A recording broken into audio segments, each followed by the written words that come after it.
Greater Bengaluru ಏನ್ ಮನೆ ಡಿ.ಕೆ. ಶಿವಕುಮಾರ್ ಸಾಹೇಬರು ಇಡೀ ಬೆಂಗಳೂರನ್ನ ನಾವು ಗ್ರೇಟರ್ ಬೆಂಗಳೂರು ಮಾಡ್ಬಿಡ್ತೀವಿ, ಬೆಂಗಳೂರನ್ನ ಉದ್ಧಾರ ಮಾಡ್ತೀವಿ ಅಂತ ಹೇಳ್ಬಿಟ್ಟಿತ್ತು.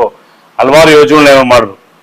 ಆದ್ರೆ ಇಲ್ಲಿ ಏನು ಮೆಟ್ರೋ ಎಲ್ಲೆಲ್ಲಿ ಹೋಗಿತ್ತೋ, ಮೆಟ್ರೋ ಇರ್ತಕ್ಕಂಥ ಸ್ಥಳದಲ್ಲಿ ನಿಮ್ಗೆಲ್ಲ ಗೊತ್ತು, ಹಿಂದೆ ಬೆಂಗಳೂರಲ್ಲಿ 100 ವರ್ಷ ಇತಿಹಾಸದ ಮರಗಳಿತ್ತು. ಆ ಮರ ಕಳೆದ ಮೇಲೆ ಮತ್ತೆ ಅದೇ ಜಾಗದಲ್ಲಿ ಅಕ್ಕಪಕ್ಕ ಮರಗಳು ನೆಡ್ಬೇಕಂತ ಹೇಳ್ಬಿಟ್ಟು BMRCL ಯೋಜನೆಯಲ್ಲಿ ಸುಮಾರು 7,90,00,000 ಹಣನ ಬಿಡುಗಡೆ ಮಾಡಿದ್ರು. ಬಿಡುಗಡೆ ಮಾಡಿದಾಗ ಅದಲ್ಲಿ ಪ್ಲಾಂಟೇಶನ್ ಇಡ್ಬೇಕಂತ ಅಂದ್ರೆ ನಡುತಪ್ಪುಗಳು ಎಲ್ಲೆಲ್ಲಿ ಮರ ಕಿತ್ತಿದ್ರೆ ಅಲ್ಲಲ್ಲಿ ಗಿಡ ನೆಡ್ಬೇಕಂತ ಹೇಳ್ಬಿಟ್ಟು ಏನೊಂದು ಟೆಂಡರ್ನ ಕೊಟ್ಟಿರ್ತಾರೆ.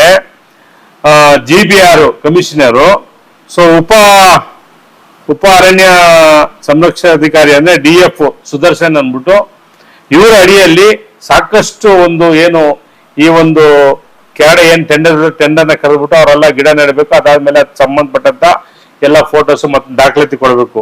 ಇಲ್ಲಿ ಏನಾಗಿದೆ ಅಂತ ಹೇಳಿದ್ರೆ ಸುಮಾರು 7,90,00,000ದಲ್ಲಿ 5% ಕೆಲಸನಾಗಿಲ್ಲ. 5% ಕೆಲಸ ಮಾಡಿದೆ ಅಂತ ಹೇಳ್ಬಿಟ್ಟು ಸುಳ್ಳು ದಾಖಲಾತಿನ ಪ್ರೆಸೆಂಟ್ ಮಾಡ್ಬಿಟ್ಟು ಸುಮಾರು 8 ಕೋಟಿ ರೂಪಾಯಿ ದುಡ್ಡನ್ನ ಚೀಟ್ ಮಾಡಿದ್ದಾರೆ.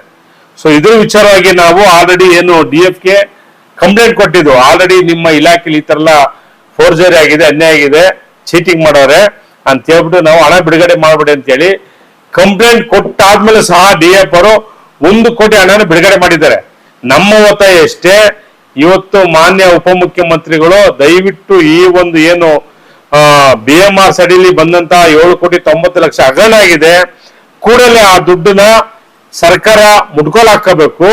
ಮತ್ತೆ ಈ ಒಂದು ಹಗರಣ ಆಗಿದೆ ಇದ್ರನ್ನ ಈಗ ಈ ಬ್ಯಾಲೆನ್ಸ್ ಇರೋ ದುಡ್ಡು 2,50,00,000 ಬಿಡುಗಡೆ ಮಾಡಬಾರದು. ಮತ್ತೆ TVCCಗೆ ಟೆಕ್ನಿಕಲ್ ವಿಜಿಲೆನ್ಸ್ ಕಾರ್ಪೊರೇಷನ್ ಕಮಿಟಿಗೆ ತನಿಖೆಗೆ ಆಗ್ರಹ ಮಾಡ್ಬೇಕಂತ ಹೇಳಿ ಮೊನ್ನೆ ನಾವು DK ಶಿವಕುಮಾರ್ ಮನವಿ ಮಾಡ್ಕೊಳ್ತಾ ಮತ್ತೆ GBR ಕಮಿಷನ್ ಏನಿದ್ದಾರೆ ಅವ್ರಿಗೂ ಮನವಿ ಮಾಡ್ಕೊಳ್ತೀವಿ. ಮತ್ತೆ ಸುಮಾರು 5 ನಗರ ಪಾಲಿಕೆ ಹಾಗೂ DP 5 ನಗರ ಪಾಲಿಕೆಯ ACF ಮತ್ತು DF ಅಮಾನತ್ ಮಾಡಬೇಕು. ಯಾಕಂತ ಹೇಳಿದ್ರೆ ACFಗಳು ಇನ್ವೆಸ್ಟಿಗೇಷನ್ ಮಾಡಿ ಕರೆಕ್ಟ್ ಆಗಿ ಅವ್ರು ದಾಖಲಾತಿ ಕೊಟ್ಟಿದ್ರೆ DF ಸೈನ್ ಆಗ್ತಿರಲಿಲ್ಲ. ಇಲ್ಲಿ ಏನಾಗಿದೆ ಅಂದ್ರೆ ಕೆಳಗಡೆಯಿಂದನೂ ಎಲ್ಲ ಫುಲ್ ಅಡ್ಜಸ್ಟ್ಮೆಂಟ್ ಅಧಿಕಾರಿಗಳು ಎಲ್ಲ ಅಡ್ಜಸ್ಟ್ಮೆಂಟ್ ಮಾಡಿ ಥ್ರೋಟ್ 7,90,00,000 ಹಗರಣ ಮಾಡಿದ್ದಾರೆ. ಎಲ್ಲೂ ಗಿಡಗಳು ನೆಟ್ಟಿಲ್ಲ, ಎಲ್ಲ ಕಡೆ ಕಳಪೆ ಕಾಮಗಾರಿಗಳು. ನಾವ್ ಹೇಳಿದ್ರೆ ಮೊನ್ನೆ ಮುಖ್ಯಮಂತ್ರಿ ಸಿದ್ದರಾಮಯ್ಯ ಸಾಹೇಬ್ ಮನವಿ ಮಾಡ್ಕೊಳ್ತೀವಿ. ಆಲ್ರೆಡಿ ನಾವು ಚೀಫ್ ಸೆಕ್ರೆಟರಿಗೂ ದೂರನ್ನ ದಾಖಲು ಮಾಡಿದ್ದೀವಿ.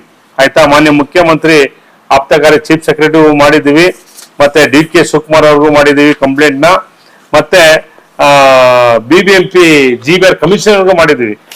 ಅದ್ರ ಜೊತೆಗೆ ಇದೆಲ್ಲ ಸೇರಿ ನಾವು 27ನೇ ತಾರೀಕು ಅಂದ್ರೆ 27ನೇ ತಾರೀಕು ಬುಧವಾರ ಬೆಳಗ್ಗೆ GBR Bengaluru corporation head quarter ಮುಂದೆ ನಾವು ಅಂಬೇಡ್ಕರ್ ಸೇರಿದಂತ ಒಂದು ಬೃಹತ್ ಪ್ರತಿಭಟನೆ ಇಟ್ಕೊಂಡಿದ್ವಿ. ಈ ಒಂದು ಪ್ರತಿಭಟನೆಗೆ ಎಲ್ಲ ಸುಮಾರು ದಲಿತ ಸಂಘಟನೆಯ ಒಕ್ಕೂಟದ ರಾಜ್ಯಾಧ್ಯಕ್ಷಗಳು ಮತ್ತೆ ಕನ್ನಡ ಪರ ಸಂಘಟನೆ ಒಕ್ಕೂಟದವರು, ರೈತ ಸಂಘದ ಅಧ್ಯಕ್ಷರು ಪ್ರತಿಯೊಬ್ಬರು ಪಾಲ್ಗೊಳ್ತಾ ಇದೀವಿ. ಸರ್ 100% ಹೋರಾಟಕ್ಕೆ ಪ್ರತಿಫಲ ಸಿಕ್ಕ ತನಕ ನಾವು ರೆಡಿ ಮಾಡ್ತಾ ಇರ್ತೀವಿ ಸರ್, ಯಾವ ಕಾರಣ ಕೂಡ. ಯಾಕಂತ ಹೇಳಿದ್ರೆ ಹೋರಾಟಕ್ಕೆ ಪ್ರತಿಫಲ ಸಿಕ್ಕಿಲ್ಲ ಅಂತ ಹೇಳಿದ್ರೆ ಭ್ರಷ್ಟ ಸರ್ಕಾರ ಅನ್ನೋದು ನಮ್ಗೆ ಇನ್ನ ಖಚಿತ ಆಯ್ತದೆ. ಆಲ್ರೆಡಿ ಈಗ ಭ್ರಷ್ಟ ಸರ್ಕಾರನೇ ಇಂಥದ್ದು ಸಾಕಷ್ಟು ನಾವು ಲೆಟರ್ಗಳು ಕೊಟ್ರು, ದಾಖಲಾತಿ ಕೊಟ್ರು, ಅದನ್ನ ಎಲ್ಲ ಒಂದ್ ಕಡೆ ನೆಗ್ಲಿಜೆನ್ಸಿ ಮಾಡ್ತಾರೆ ಅಂತ ಹೇಳಿದ್ರೆ ಈ ಸರ್ಕಾರ ಎಲ್ಲ ಒಂದ್ ಕಡೆ ಹಗರಣದ ಸರ್ಕಾರ ಅಂತ ಹೇಳಕ್ಕೆ ಇಷ್ಟಪಡ್ತೀವಿ. ಮತ್ತೆ ನೋಡಿ, ಎಲ್ಲಾ ಕಡೆ ಭ್ರಷ್ಟಾಚಾರ. ಒಂದು ತಾಲೂಕು ಆಫೀಸ್ ಹೋಗಿ, AC ಆಫೀಸ್ ಹೋಗಿ, DC ಆಫೀಸ್ ಹೋಗಿ, ಯಾವ್ದೊಂದು ಇಲಾಖೆಗೆ ಹೋಗಿ ದುಡ್ಡು ಕೊಟ್ಟಿಲ್ಲ ಯಾವ ಕೆಲಸ ಮಾಡಲ್ಲ. ಸಾಮಾನ್ಯ ಒಬ್ಬ ರೈತನಿಗೆ ಅಲ್ಲಿ ನ್ಯಾಯ ಸಿಗ್ತಲ್ಲ ಸರ್. ಆಯ್ತಾ, ಇವತ್ತು ತಮಿಳುನಾಡು ಸರ್ಕಾರದಲ್ಲಿ ವಿಜಯ್ ಅವರು ಒಂದು ಸ್ಟೇಟ್ಮೆಂಟ್ ಕೊಟ್ಟಿದ್ದಾರೆ. ತಮಿಳುನಾಡು ಮುಖ್ಯಮಂತ್ರಿ, ಯಾರು 1,000 ರೂಪಾಯಿ ನಿಮ್ಮ ಹತ್ರ ಲಂಚ ತಗೊಂಡ್ರೆ ಅದು ನಮ್ಗೆ ವಿಡಿಯೋ ಸಮೇತ ಕೊಡಿ, 1 ಲಕ್ಷ ಬಹುಮಾನ ಕೊಡ್ತೀನಿ ಅಂತ ಮಾಡ್ರಿ. ಈ ಸರ್ಕಾರ ಮಾಡಿ. ಅಂಬೇಡ್ಕರ್ ಸೇನೆಯಿಂದ ನಾವು ಈಗ 2/12/2025 ನಾವು ದೂರನ್ನ ದಾಖಲಿಸ್ತೀವಿ. BMRCL ಯೋಜನೆ ಅಡಿಯಲ್ಲಿ ಅಕ್ರಮ ನಡೆದಿದೆ ಸರ್, ಯಾವುದೇ ರೀತಿ ನೆಡತಪ್ಪು ಕಾಮಗಾರಿ ಮಾಡಿಲ್ಲ, ಇದನ್ನ ತನಿಖೆ ಮಾಡಿ ಹಣ ಬಿಡುಗಡೆ ಮಾಡಿ ಅಂತ DF ಸುದರ್ಶನ್ ಅವ್ರಿಗೆ ನಾವು ಒಂದು ಮನವಿ ಕೊಡ್ತೀವಿ. ಮನವಿ ಕೊಟ್ಟರು ಕೂಡ ಮಾರನೇ ದಿನನೇ 1 ಕೋಟಿ ಅಮೌಂಟ್ ರಿಲೀಸ್ ಮಾಡ್ತಾರೆ. ನಾವು ಮಾಹಿತಿ ಹಕ್ಕಲ್ಲಿ 2/12/2025 ಮನವಿ ಕೂಡ ಮಾಡಿರ್ತೀವಿ. ಮೇಲ್ಮನವಿ ಪ್ರಾಧಿಕಾರಿ ಇವರು ಮೇಲ್ಮನವಿ ಪ್ರಾಧಿಕಾರದಲ್ಲಿ ನಿಮ್ ಬನ್ನಿ ಇಲಾಖೆಗೆ ಅಂತೇಳಿ ಮಾಹಿತಿ ಕೊಡ್ತೀವಿ ಅಂತೇಳಿ 1ನೇ ತಾರೀಕು ನಮ್ಗೆ ಲೆಟರ್ ಕಳಿಸ್ತಾರೆ. 1/5/2025 5ನೇ ತಾರೀಕು ಒಳಗಡೆ ಮಾಹಿತಿ ಕೊಡ್ತೀನಿ ಅಂತೇಳಿ ಎಲ್ಲ ACFಗಳನ್ನ ಕರೆಸಿದ್ದೀನಿ ಅಂತ ಅವರು ಲೆಟರ್ ಕಳಿಸಿರ್ತಾರೆ. ಒಬ್ಬ ACF ಕೂಡ ಬಂದಿರಲ್ಲ, ಯಾರೋ ಒಬ್ಬ ಡೆಪ್ಟಿ RF ಇನ್ನೊಬ್ರು ಮ್ಯಾನೇಜರ್ ಅಂತಿಂತವ್ರು ಒಂದಿಬ್ರು ಮೂರು ಬಂದಿರ್ತಾರೆ. 5ನೇ ತಾರೀಕು ಕೂಡ ಮಾಹಿತಿ ಕೊಡಲ್ಲ. ಈಗ 2.5 ಕೋಟಿ ಅಮೌಂಟ್ ಬಿಡುಗಡೆ ಮಾಡಕ್ಕೆ ಮುಂದಾಗಿದ್ದಾರೆ DF ಸುದರ್ಶನ್ ಅವರು. BMRCL ಯೋಜನೆ ಅಡಿಯಲ್ಲಿ ಯಾವುದೇ ರೀತಿ ಕಾಮಗಾರಿ ಸಂಪೂರ್ಣವಾಗಿ ಮಾಡಿಲ್ಲ. ನಾವೇನ್ ಹೇಳ್ತಾ ಇದೀವಿ DF ಅವರಿಗೆ, TVCCಗೆ ಏನದು ತನಿಖೆಗೊಳಪಡಿಸಿ, ನೀವು ಸಂಪೂರ್ಣವಾಗಿ ಕೆಲಸ ಮಾಡಿದ್ರೆ ತನಿಖೆಗೊಳಪಡಿಸಿ, ಪ್ರಾಮಾಣಿಕತೆಯಿಂದ ಕೆಲಸ ಮಾಡಿದ್ರೆ ಅಂತ ಹೇಳಿದ್ರು ಕೂಡ ಇವತ್ತಿಗೆ 5 ತಿಂಗಳಾಗಿದೆ, ಒಬ್ರಿಗೂ ಕೂಡ ಇವತ್ತು ತನಿಖೆಗೊಳಪಡಿಸಿಲ್ಲ.